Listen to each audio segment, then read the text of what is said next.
Yes. Now the descriptive statistics, the first part which is given, descriptive statistics, please underline.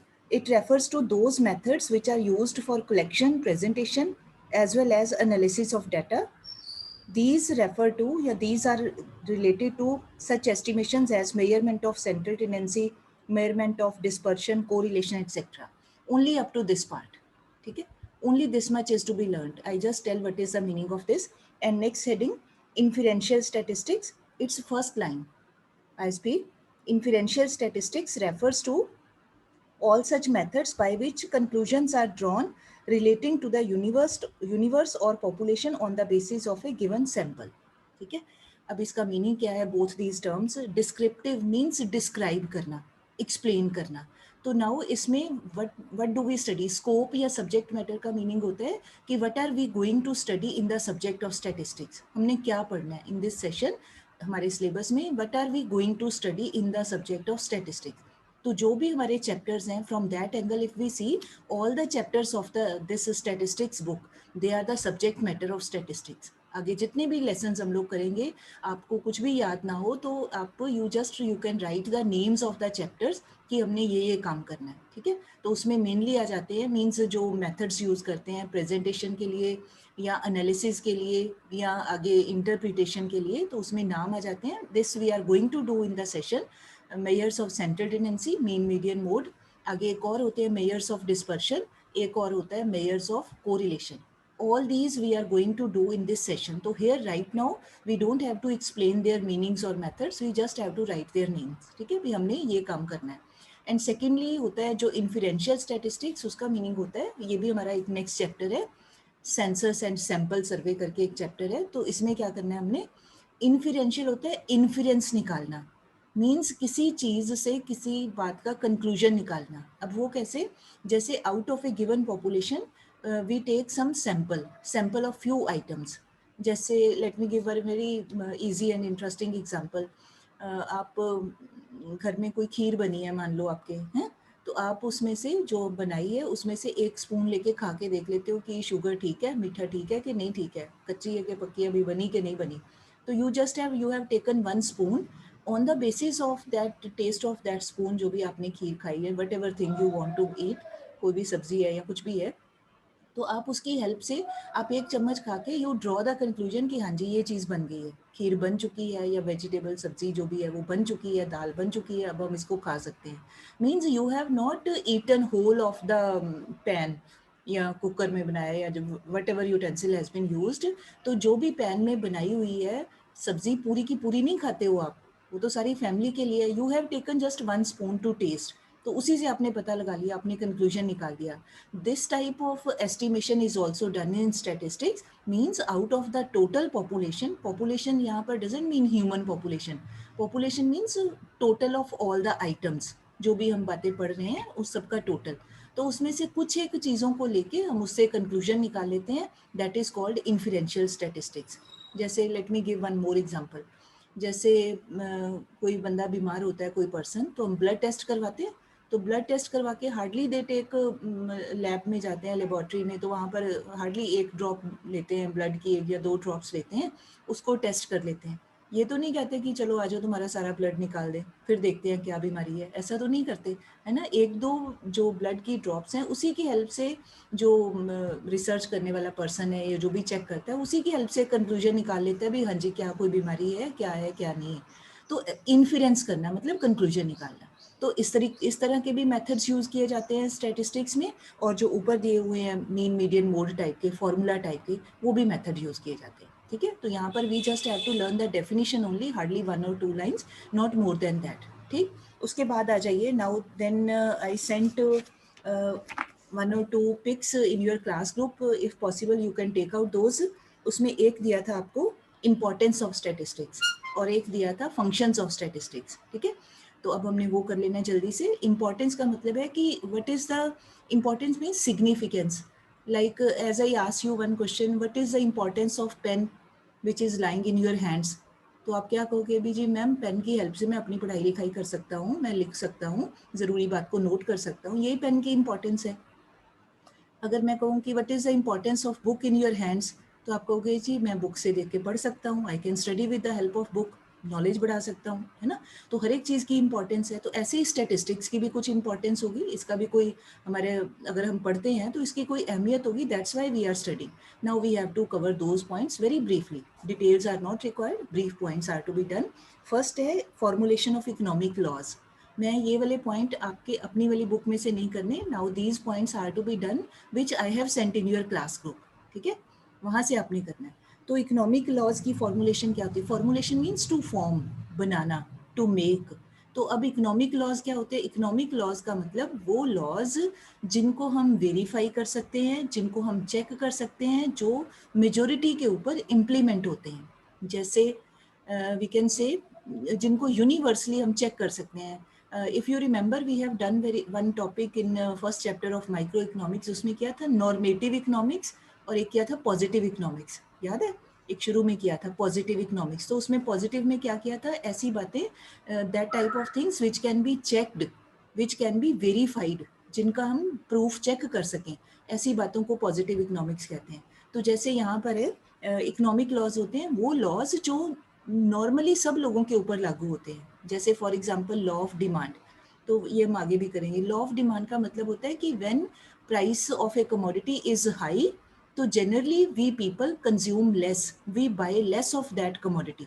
जब किसी चीज़ का price ज़्यादा होता है तो नॉर्मली जो एक ह्यूमन बिहेवियर है वो ये है कि हम उस चीज़ की कम क्वांटिटी परचेज करते हैं। And when the price of a commodity is less, कोई चीज़ सस्ती होती है, तो at that time we buy more of that commodity, हम ज़्यादा ले लेते हैं, सस्ती चीज़ को ज़्यादा ले लेते हैं, महंगी चीज़ को कम लेते हैं। अब ये जो ह्यूमन बिहेवियर है that applies everywhere in the world. ऐसा नहीं कि हम लोग इंडिया में हैं तो यहाँ इनकम कम है तो यहाँ पर ही ऐसे करते हैं। No, this behaviour is seen in America also, in western European countries also, in any part of the world, चाहे वो एशिया अफ्रीकन कंट्रीज हैं या वो अमेरिकन कंट्रीज हैं या यूरोपियन है। ये एक ह्यूमन टेंडेंसी है। तो ह्यूमन बिहेवियर तो सभी जगह एक जैसा होता है, उसमें कोई फर्क नहीं पड़ता है कि वो यूरोपियन है तो हम इधर एशियन है, तो ऐसा ऐसा कुछ नहीं है, ह्यूमन टेंडेंसी है। तो ऐसे ही इकोनॉमिक जो लॉज और भी आगे हम पढ़ेंगे, तो they are formulated with the help of statistics. कैसे? कि उनके लिए पहले डाटा इज कलेक्टेड, कि पहले देखा जाता है कि हाँ जी ये प्राइस है तो कितने लोग डिमांड कर रहे हैं, ये प्राइस है तो कितने लोग डिमांड कर रहे हैं, मतलब पूरी रिसर्च इज डन। तो अब वो रिसर्च क्या है? काउंटिंग करना, काउंट करके लिखना बातों को, फिर उसकी हेल्प से रिजल्ट निकालना, कंक्लूजन निकालना। तो that means we are making use of numbers. तो इसका मतलब हम स्टैट्स को इकोनॉमिक लॉज को फॉर्मुलेट करने के लिए यूज करते हैं। Secondly, helps in understanding and solving an economic problem. अब इकोनॉमिक प्रॉब्लम क्या होती है? Means that problem which is faced by any economy. जैसे फॉर एग्जांपल हम कह दें there is problem of unemployment in our economy, problem of poverty in our economy, problem of inflation मतलब high prices, महंगाई की प्रॉब्लम, है ना, unemployment की problem, there is problem of very high population in our economy, ये सब problems हैं।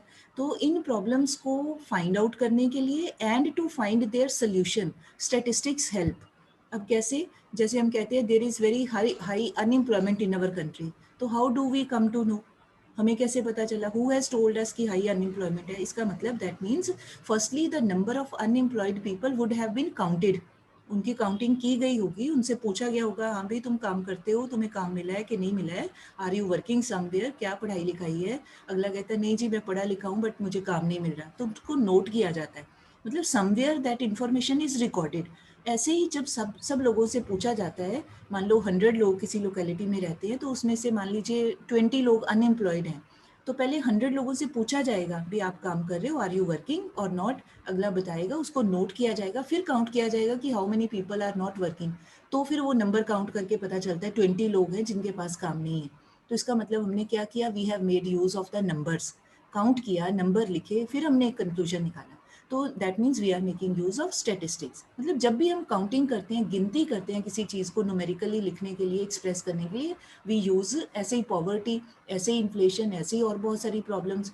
जैसे हम कहते हैं इंडिया में पॉपुलेशन है 135 करोड़, मान लीजिए, वैसे तो इससे भी ज़्यादा ही है, मतलब फिर भी एक राउंड फिगर कहें 135 करोड़। तो अब 135, अब सिंपल देखो, ये मैथ्स का ही लॉ हम यूज़ करें, काउंट किया तभी पता चला 135 करोड़ है, बिना काउंटिंग के तो नहीं हुआ।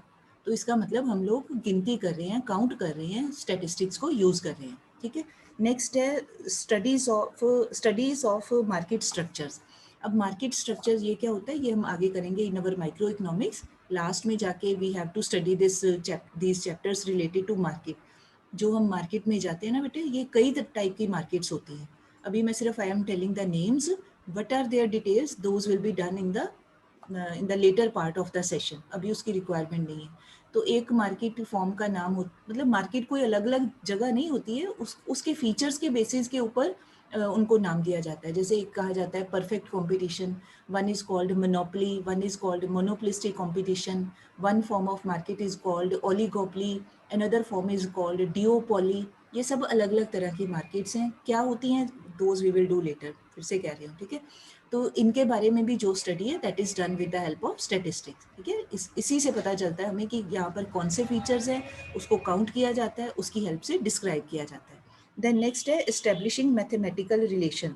मैथमेटिकल रिलेशन होता है जैसे जैसे हम बोल सकते हैं, जैसे अभी लॉ ऑफ डिमांड का एग्जांपल दिया कि अगर जैसे फॉर एग्जांपल प्राइस है 10 रुपीज़, मान लीजिए मैं परचेज करती हूँ एक ही यूनिट ऑफ कमोडिटी, मुझे 10 रुपीज़ महंगा लग रहा है price, I am buying only 1 unit of commodity. अब अगर प्राइस कम हो जाता है 10 की बजाय, मान लीजिए हो जाता है 5 rupees, now I am purchasing मान लीजिए 2 यूनिट्स ऑफ दैट कमोडिटी। इसका मतलब क्या होगा, चीज़ का प्राइस कम हुआ, मैंने 2 यूनिट परचेज कर लिए। अब प्राइस मान लो और कम हो जाता है, 10 से कम होके हुआ 5, अब मान लो 5 से कम होके और कम हो गया 1 रुपी प्राइस। अब मान लीजिए मैं ले लेती हूँ 4 यूनिट्स ऑफ दैट कमोडिटी। तो इसका मतलब क्या हो गया, on one side we can write the price 10 है, दूसरे कॉलम में वी कैन राइट डिमांड, तो 10 रुपीज़ के ऊपर I am demanding 1 unit, 5 rupees price के ऊपर आई एम डिमांडिंग 2 यूनिट्स, उसको लिख लिया। फिर 1 रुपी प्राइस के ऊपर मान लो आई एम डिमांडिंग 4 यूनिट्स, उसको भी लिख लिया। तो हम क्या कर रहे हैं, we are writing numbers, relation prove कर रहे हैं कि इतना प्राइस है तो इतनी डिमांड है, इतना प्राइस है तो इतनी डिमांड है, लिख के बता रहे हैं, ठीक। तो जैसे और देखो, आपके पास मान लो कोई पेन है, तो एक पेन में जो भी रिफिल है, उसमें जो भी इंक है, मान लीजिए उसकी हेल्प से you are able to write on 20 pages of your register. मान लो वैसे एग्जाम्पल बनाया, सच में नहीं, ज़्यादा भी हो सकते हैं, वैसे ही समझाने के लिए, ठीक है। एक पेन से आप 20 पेजेस का काम आप कर सकते हो, तो आपने लिख लिया 1 pen is equal to 20 pages. फिर आप 2 पेन यूज़ करते हो, मान लो आप लिख सकते हो 40 पेजेस, तो आपने लिख लिया I am using 2 pens and I have been able to write on 40 pages.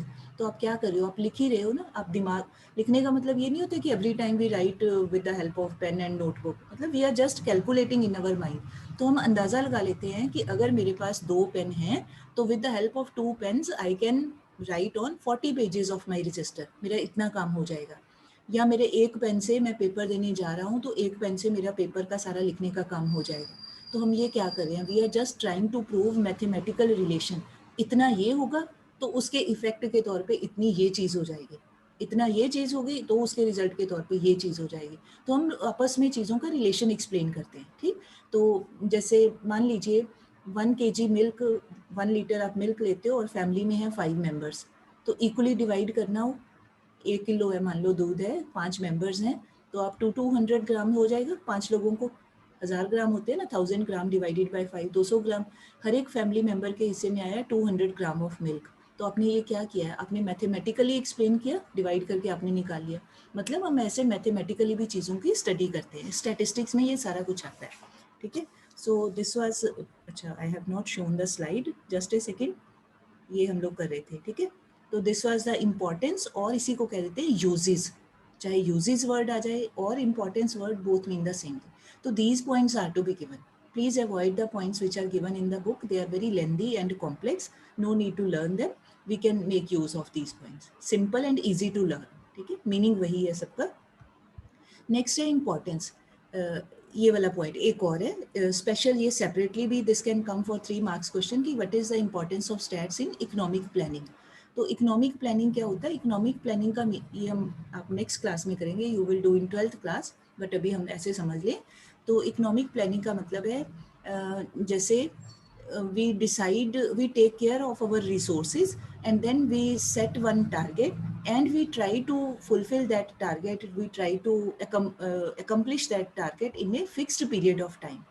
जैसे आपके पास है मान लो 500 रुपीज़, मान लीजिए वो हो गया आपका रिसोर्स, एक हफ्ते का टाइम है, you have time of 1 week with you, and with the help of those 500 rupees आपने अपने घर के लिए कोई किचन का कोई सामान लेके आना है, कोई 2-3 चीज़ें सोच लो जो आपका दिल करता है, you can think about any 2-3 things. Vegetables लानी है, फ्रूट लानी है, शुगर लानी है, राइस लानी है, दाल लानी है, कुछ भी, ठीक, 2-4 चीज़ें आपने लानी है। तो इसका मतलब आपके पास 500 रुपीज़ है, तो प्लानिंग क्या होगी आपकी? Economic planning will be, firstly you think कि मेरे पास 500 रुपीज़ हैं, can I be able to buy 10 items of kitchen? आप सोचोगे ही ना कि 500 रुपये में मैं 10 चीज़ें तो नहीं ला सकता, महंगी हैं सारी चीज़ें, मुझे मैं कितनी चीज़ें ला सकता हूँ, you will think about that. तो आपको अंदाज़ा लगता है, चीज़ों के प्राइस को आप कंसिडर करते हो, फिर आप सोचते हो कि नहीं, मैं सिर्फ 3 चीज़ें ही ला पाऊँगा because I have less money with me, 500 में मैं I can purchase only 3 items. तो आपने क्या किया, you have thought upon that idea, you are planning कि with the help of those 500 rupees I would be able only to buy 3 items. तो आपने plan किया, ये सोचा कौन सी 3 चीज़ें लेनी है वो आप सोचोगे जो 500 रुपये के अंदर अंदर आ सके, ठीक है। और फिर आप कहते हो कि मैंने within 1 week I have to purchase, और आप हफ्ते में जब भी आपको फुर्सत लगती है, आपको थोड़ा सा फ्री टाइम मिलता है, you go to market and buy those things, ठीक है। तो ये आपने क्या किया, ये सारा, अब इसको हम कोई बुक खोल के पढ़ते नहीं है, कहीं लिखते नहीं है, ये हमारी एक जनरल कॉमन सेंस है। हम लोग क्या कर रहे हैं, we are just making use of economic planning, economic in the sense कि हम पैसों को भी कंसिडर कर रहे हैं, which are a scarce resource, क्योंकि वो हमेशा कम होते हैं, ठीक। तो ऐसे ही अब यहाँ पे अपना personal example is not to be given, now we have to think from the angle of the country. तो कंट्री के लिए whenever government, our government makes any plans, तो फिर गवर्नमेंट क्या करती है, government thinks about this thing कि in our country which thing, which sector, which part of the economy needs more help. जैसे फॉर एग्जांपल इंडस्ट्रीज है, तो industries need more development, ज़्यादा होंगी तो ही कंट्री प्रोग्रेस कर सकते हैं, तो that means more money should be invested, should be spent on the development of industries, तो उस तरफ ध्यान दिया जाएगा। फिर गवर्नमेंट फिर देखती है ये स्टैटिस्टिकल टेक्निक्स कैसे यूज़ करते हैं, मतलब पहले ये देखा जाता है कि पूरे कंट्री में कितनी इंडस्ट्रीज़ हैं, कितनी फैक्ट्रीज़ हैं, क्या क्या चीज़ें बना रही हैं, हमें किस चीज़ की ज़रूरत है, किस टाइप की चीज़ बनाने वाली इंडस्ट्री की रिक्वायरमेंट है। तो ये सारा उसके लिए पहले काउंटिंग की जाती है, पहले चेक किया जाता है, स्टडी किया जाता है with the help of numerical data, ठीक है। जैसे मैं कहूँ कि इंडस्ट्रीज़ तो हैं हमारी कंट्री में, बट पंजाब में इंडस्ट्री नहीं है, महाराष्ट्र में है, गुजरात में है ज़्यादा इंडस्ट्रीज, बट पंजाब में नहीं है। तो अब मान लो पंजाब, जो government of India it wants to develop industries in Punjab, तो फिर पंजाब में आके कैसे पता चला, पहले गिना गया होगा, काउंट किया गया होगा, देखा गया होगा, तभी पता चला कि पंजाब में नहीं है, तो फिर पंजाब में कोई इंडस्ट्री लगाई जाए। तो मीनिंग ये है कि भी with the help of statistical analysis, counting करके, गिन के, समझ के, फिर प्लानिंग किया जाता है कि कंट्री का कौन सा सेक्टर, कौन सी पार्ट ऑफ अवर इकोनॉमी, कहाँ पर क्या ज़रूरत है। Agriculture needs to be developed more, या industry needs to be developed more, या ट्रांसपोर्टेशन सेक्टर है, या कम्युनिकेशन सेक्टर है, या इंफॉर्मेशन टेक्नोलॉजी सेक्टर है, या कोई और, इतने सारी चीज़ें होती हैं, so many sectors are there. तो कहाँ पर मनी लगाया जाए, किसको डेवलप किया जाए, किसको ना किया जाए। तो for all this economic planning again statistical data are used, ठीक है। उसी की मदद से फिर पता चलता है कि क्या काम करने की रिक्वायरमेंट है और क्या करने की नहीं रिक्वायरमेंट है। This was all about importance. तो ये सेपरेटली भी आ सकता है, that is why I gave it in a separate heading. Otherwise if you want to add this point in the previous points, आप इसमें ही आप नंबर 5 के तौर पे भी आप उसको ला सकते हो, बट थोड़ा सा शॉर्ट कर लेना, detail is not required. Then next है फंक्शंस, ये तो बस ब्रीफ में ही we have to do 3 5 6 functions ही हैं। फंक्शन मतलब क्या काम करती है, इम्पोर्टेंस तो हो गई ना भी, उसका ये सिग्निफिकेंस है उस चीज़ का, अब है कि एक्चुअल में क्या करता है। तो अब उसी बात को now we just have to convert the sentences, थोड़ा सा लैंग्वेज को मोल्ड करके हम उसी से पॉइंट्स एक्सट्रैक्ट कर सकते हैं। फर्स्ट है कि जो स्टैट्स है, it helps to present the great mass of complex data, complex means मुश्किल जो होता है, difficult data, into simple and understandable form. उसके बाद कंपैरिजन ऑफ फैक्ट, पहले मैं इकट्ठे बता देती हूँ। फिर it helps in business forecasting. Forecasting क्या होता है, जैसे वेदर की फोरकास्टिंग होती है ना, प्रिडिक्शन, भविष्यवाणी जिसको बोलते हैं, कि आने वाले 2 दिनों में गर्मी पड़ेगी, बारिश होगी, या थोड़ा ठंडा मौसम रहेगा। टेम्परेचर हम देख लेते हैं ना, फ़ोन पे चेक करते हैं वेदर की फोरकास्टिंग, तो ऐसे ही बिजनेस की भी फोरकास्टिंग होती है। फिर है गवर्नमेंट को प्लानिंग में हेल्प करता है, पॉलिसीज़ बनाने में हेल्प करता है, बिजनेसमैन को हेल्प करता है, इंडिविजुअल्स को हेल्प करता है। अब ये सारे का मतलब क्या है, लेट अस अंडरस्टैंड फास्टली। पहला है great mass of complex data in simple understandable form. Meaning ये है, मान लीजिए in our school, let us take example of school, जो हमारी, I try to take those example जो हमारी लाइफ के साथ रिलेटेड है ना, हमें जल्दी समझ आ जाता है। तो मान लो स्कूल में ऑल चिल्ड्रन दे गो, उनके पेरेंट्स जाते हैं, they get their children admitted in the school, सब लोग चले गए, सबने एडमिशन करवा दिया अपने अपने बच्चों का। अच्छा, अब ऑफिस में सारे लोग चले गए, सबने जाके अपना एडमिशन फॉर्म सभी को भरना पड़ता है ना, जैसे आप गए थे अभी 11th क्लास में न्यू एडमिशन के लिए, तो ऐसे ही सब लोग जाते हैं, तो all have to fill that admission form. अच्छा, अब वो सारे एडमिशन फॉर्म ऑफिस वालों ने इकट्ठे एक टेबल पे रख लिए। अच्छा, कितने सारे, मान लो स्कूल में 2000 बच्चे हैं, तो 2000 फॉर्म टेबल पे पड़े हुए हैं, सब मिक्स्ड पड़े हुए हैं। उसकी हेल्प से क्या हमें कुछ पता चलेगा कि कौन से बच्चे नर्सरी क्लास के हैं, कौन से 11th के हैं, कौन से 9th के हैं, 10th के हैं? कुछ नहीं पता लगेगा, सारे फॉर्म्स मिक्स्ड पड़े हुए हैं। जो आता जा रहा था, कभी कोई नर्सरी वाले पेरेंट आ गए, कोई सेकंड वाला आ गया, कोई 10th वाला आ गया, कोई 6 वाला आ गया, सबके इकट्ठे मिक्स से है। We will not be able to draw any conclusion, हमें समझ ही नहीं आएगा कि कितने बच्चे स्कूल में नर्सरी क्लास के हैं, how many children are of first class, कितने 12th के हैं। Nothing will be understandable with the help of those mixed admission forms. तो फिर स्टैटिस्टिक्स हमें कैसे मदद करेगी? स्टैटिस्टिक्स यहाँ पे ऐसे काम में आएगी, अब एक पर्सन की ड्यूटी लगाई जाएगी, भी बैठ के आप इसको सेग्रीगेट करो, अलग अलग करो, अलग अलग ऐसे वो पाइल सी बना लो, ढेरियाँ सी लगा लो, नर्सरी वाली क्लास के अलग करो, फर्स्ट वाली क्लास के एडमिशन फॉर्म अलग करो, सेकंड के, थर्ड के, and so on up to 12th class अलग अलग करो, है ना? यही करना पड़ेगा, एक सिंपल कॉमन सेंस है, अदरवाइज तो पता नहीं चलेगा। फिर उसके बाद 12 क्लासेस का, 12 नहीं होगी, नर्सरी LKG UKG और फर्स्ट से लेके 12, 15 होगी क्लासेस टोटल, 15 नंबर हो गया ना। नर्सरी LKG UKG 3 ये क्लासेस हो गई, उसके बाद 1 से लेके 12 तक, तो 12 + 3 15 फाइल्स बनानी पड़ेंगी। 15 फाइल्स बना के फिर काउंट करना पड़ेगा नर्सरी वाले एडमिशन फॉर्म्स का कितना नंबर है, फर्स्ट क्लास वाले बच्चों का कितने एडमिशन फॉर्म्स हैं, सेकंड वालों के कितने हैं। फिर हम उसको नोट करेंगे कि नर्सरी क्लास की स्ट्रेंथ ये है, फर्स्ट की ये है, सेकंड की ये है, एंड सो ऑन। तो अब हमने यहाँ पर क्या किया, we are making use of stats. वो जो कॉम्प्लेक्स मास, मतलब जो क्राउड सी थी, इकट्ठा पड़ा हुआ था, पाइल्स पड़ी हुई थी, उसको हमने, वो कॉम्प्लेक्स थी, मुश्किल थी, मतलब हम उसकी हेल्प से कुछ समझ नहीं सकते थे। अब हमने उसको सिंपल किया, और सिंपल करके उसको अंडरस्टैंड कर सकते हैं, कि समझ सकते हैं कि इतने बच्चे इस क्लास में, इतने इस क्लास में। तो जब भी हम ये सेग्रीगेशन किया, डिस्टिंक्शन किया, अलग अलग करके रखा, that means we are making use of statistics. Counting कर करके हम अलग अलग करके रख रहे हैं। तो ऐसे ही अपनी लाइफ में और भी बहुत सारे काम हैं, तो हम उसको करते हैं। जैसे आपकी इनकम है, तो इनकम में से आप थोड़े पैसे अलग रखते हो for house hold consumption expenditure, कि फैमिली को एक महीने में इतना खर्चा होगा। थोड़े पैसे आप अलग रखते हो फॉर पेट्रोल, सबने काम पे जाना है, स्कूल कॉलेज जाना है, पेट्रोल इतना लगता है घर में, व्हीकल्स में, उसके पैसे अलग रखते हो। कोई भगवान ना करे कोई बीमार भी पड़ सकता है, दवाई के लिए थोड़ा सा मेडिकल रीजंस के लिए अलग पैसे रखते हैं, कोई फंक्शन आ गया उसके लिए रख। हम लोग क्या कर रहे हैं, we are making use of statistics. हम कॉम्प्लेक्स चीज़ को आसान बनाने की कोशिश करते हैं, ठीक है।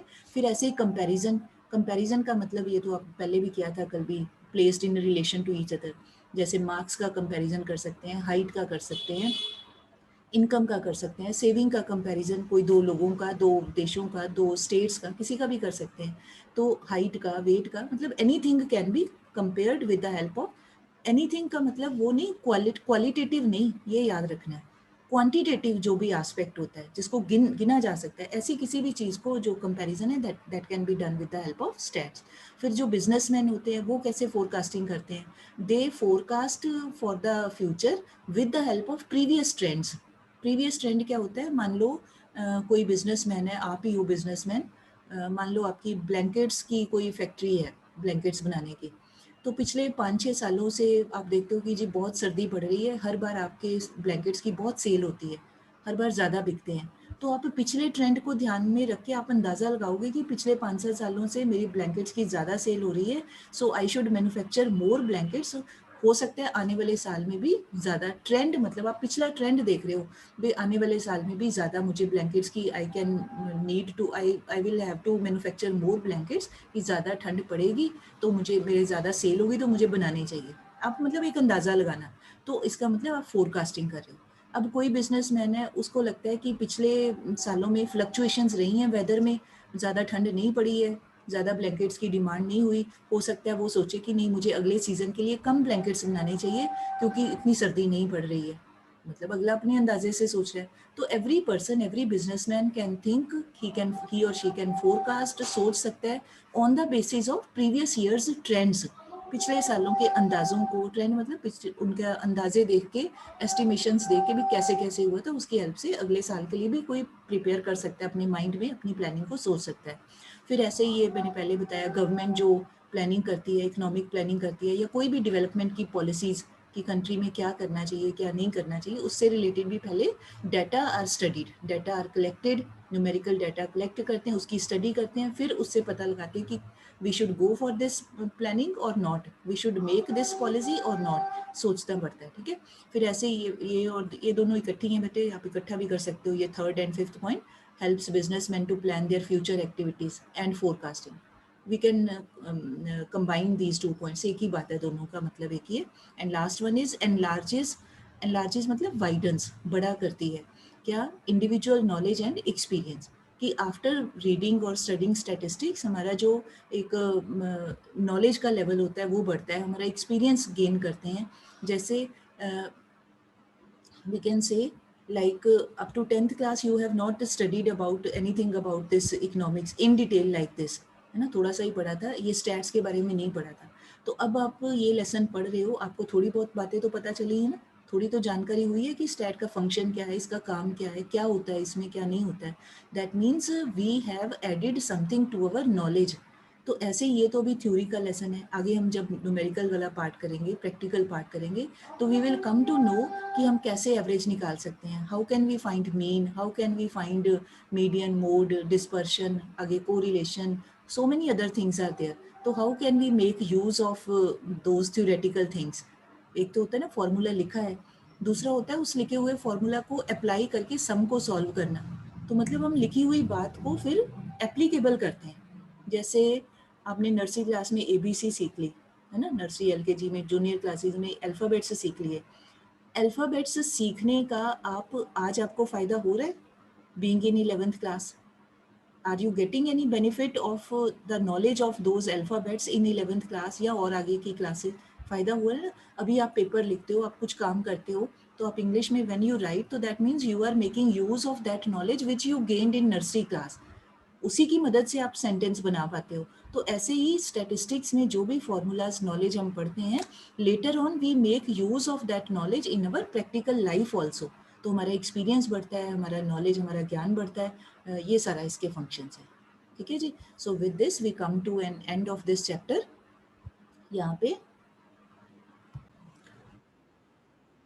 yes, so our chapter is collection of data. Okay, this is in our PT1 syllabus, collection of data. तो till now we have done कि स्टैटिस्टिक्स क्या होता है। Statistics means numerical expression of facts and figures, या और simple terms में कहना हो as is written in the first line, statistics means data. तो डाटा का मतलब क्या है, डाटा मतलब numerical facts and figures, anything which can be expressed in numbers, that is called data और न्यूमेरिकल फैक्ट्स एंड फिगर्स। ठीक है। अच्छा, अब स्टैट्स जो होती है, इस ये जो डाटा होता है, डाटा के आगे देखिए जरा दिया हुआ है primary and secondary sources of data.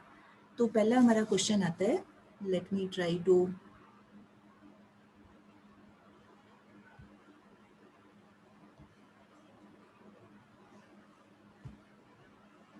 find the slide of this.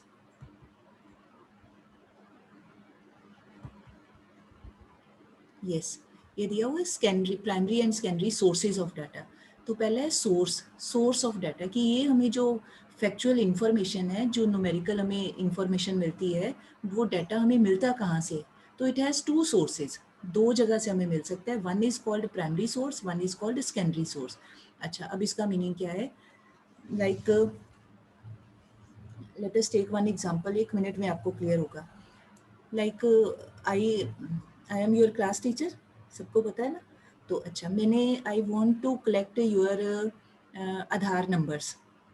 ठीक, तो मैंने कलेक्ट करनी है, मैं हो गई इन्वेस्टिगेटर, आपसे मैंने कलेक्ट करनी है, मतलब you are the person who will provide me that information. तो आपका नाम रखा जाएगा स्टैट्स में, आंसर देने वाले पर्सन को कहते हैं इन्फॉर्मेंट, INFORMANT, ये नीचे करके बीच में कहीं दिया होगा, इन्फॉर्मेंट। आप हो जाओगे इन्फॉर्मेंट, मेरा नाम क्या कहलाएगा, मैं बन जाऊंगी इन्वेस्टिगेटर, क्योंकि मैंने इंक्वायरी करनी है, इस बात का पता लगाना है कि what is your Aadhaar number. ठीक है जी। अच्छा, अब now I have two options. एक तो हो सकता है क्वाइट पॉसिबल कि आई आस्क यू, पर्सनली आपको कहूँ कि हाँ जी बेटे tell me your Aadhaar number, एक एक बच्चे को बुला लूँ, बोलो अपना आधार नंबर मैं नोट कर लूँ, है ना। मान लो स्कूल लग रहे हैं, क्लास में बैठे हैं हम लोग, तो मैं एक एक बच्चे को बुला लूँ, हाँ जी आप आओ, हरमन आप आके बताओ, यादवी आप आओ, नंदिनी वर्मा, नंदिनी चोपड़ा आप आके बताओ। तो आप आते हो मेरे पास, you tell your Aadhaar number, I write that in my register, कहीं भी अपना नोट कर लेती हूँ। That means you are the primary source of my information. आप पहले पर्सन हो जिससे मैंने पूछा, क्योंकि वो इंफॉर्मेशन आपके ही पास थी, ठीक है। तो आप बन गए प्राइमरी सोर्स। तो एक तरीका हो सकता है कि मैंने जो डाटा कलेक्ट किया, means the person who is collecting the data, that data will be known as primary data and you will be the primary source, क्योंकि मैंने आपसे ही पहली बार इंफॉर्मेशन वो ली है, क्योंकि वो इंफॉर्मेशन आपकी ही थी, आपके ही बारे में थी, और आपसे मैंने ले ली, आपसे पूछ लिया। तो you will be the primary source for me for the Aadhaar number. एक तो ये तरीका हो सकता है। सेकेंड मेथड कैन बी कि I don't ask you personally and individually, आपसे मैं नहीं पूछती, आई गो टू स्कूल ऑफिस, वहाँ पर जाके ऑफिस में आपने अपने एडमिशन फॉर्म्स फिल किए थे, मान लो उसमें एक कॉलम होगा आधार नंबर का, तो आपने वहाँ पे जिस दिन you came for admission on that day you filled that Aadhaar number on that very day. तो second option which can be there with me कि I go to school office, वहाँ से I take out those admission forms, वहाँ से देख के मैं अपने रजिस्टर पे नोट कर लूँ, ये मेथड हो सकता है।